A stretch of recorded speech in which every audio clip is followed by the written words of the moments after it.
Hey, welcome to The Explainer. So today we're diving into something pretty wild. A tool that isn't designed to help you think better. Nope, it's actually designed to help you get past thinking altogether. Let's see what in the world that actually means. Okay, let's start with this classic. Two hands clap and there is a sound. What is the sound of one hand? So, what is it? Can you hear it? You know, if your mind just went totally blank, or maybe it started spinning in circles trying to figure that out, well, congratulations, the tool is already working on you. That feeling of your brain just hitting a brick wall, that's not a bug, it's the main feature. That exact feeling of confusion, that's the whole point. And it's the very first step into the strange and honestly fascinating world of the Zen Koan. Now, a lot of us, especially in the West, we treat koans like these clever little philosophical riddles, right? We share them, try to sound smart by coming up with a cool answer. But that's kind of like using a high-tech surgical laser as a cat toy. You're missing the point. Its real purpose is way more disruptive. It's not a puzzle for your mind to solve. It's more like a grenade that's designed to blow up the puzzle-solving part of your mind. So what is a koan officially? Well, it can be a short story, a question, sometimes it's just a conversation between a master and a student.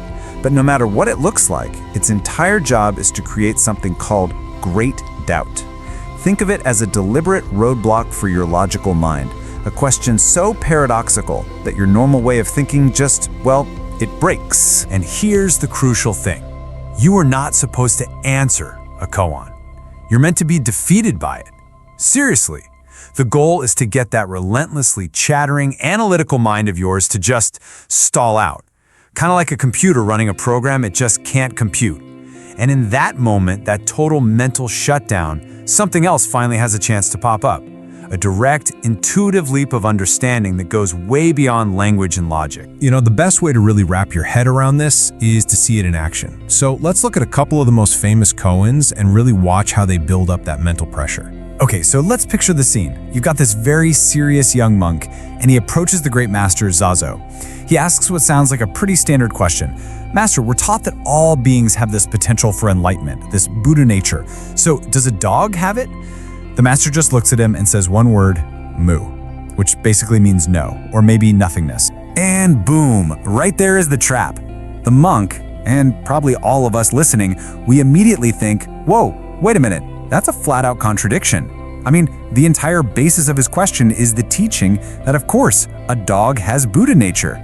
So what on earth is the master doing? And this just brilliantly shows the real purpose. See, Zhaozhou wasn't answering the question about the dog at all. He was attacking the monk's concepts. The monk was thinking of Buddha nature as a thing, like it's a possession that you either have or you don't. He was totally stuck in yes-no, have-not thinking. Zhaozhou's mu is like a wrecking ball. It doesn't mean, no, the dog doesn't have it. It means, your question is broken. Stop thinking in terms of having and not having. It just empties the entire debate. All right, let's try another classic case. This one pushes our logic right to the absolute breaking point. This one feels like a philosophical black hole, doesn't it? Okay, fine. Everything in the universe, it all comes from and returns to some single, ultimate source. We'll call it the One. Makes sense. But then what about the One? Where does it go? The question just creates this impossible logical loop. It's like asking, so what's north of the North Pole? Your brain just can't go there. And just like with mu, the koan isn't actually asking for an answer. It's attacking our very need for one. It's showing us that even our biggest, most ultimate concept, the One, is still just another mental box we've created.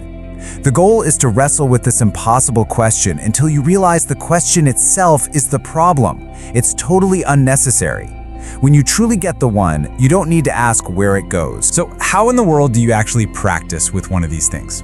Well, the first step is you don't think about it. You live with it. A Zen student is told to hold the koan, like what is mu, in their mind constantly. When you're eating, when you're walking, when you're working. It's described as holding a hot iron ball in your gut. You can't swallow it and you can't spit it out. You just hold it until the pressure of that doubt becomes so intense, so all-consuming that your logical mind just gives up. It crashes. And in that silence, that's where the shattering of real insight can finally happen. So if you take away one thing, let it be this. The real key is that you wrestle with the koan. You let it drive you crazy, not to find the answer, but to lose the question. That's the whole goal, to reach a point where the question itself just dissolves. There's a famous Zen saying that just captures this perfectly. Great doubt, great enlightenment. Small doubt, small enlightenment. The struggle isn't a side effect of the process, it is the process. It's the engine. The more intensely you feel that confusion, that great doubt, the more profound the potential breakthrough is going to be when your thinking mind finally lets go. That frustration is literally the fuel. So, let's end with a koan just for you.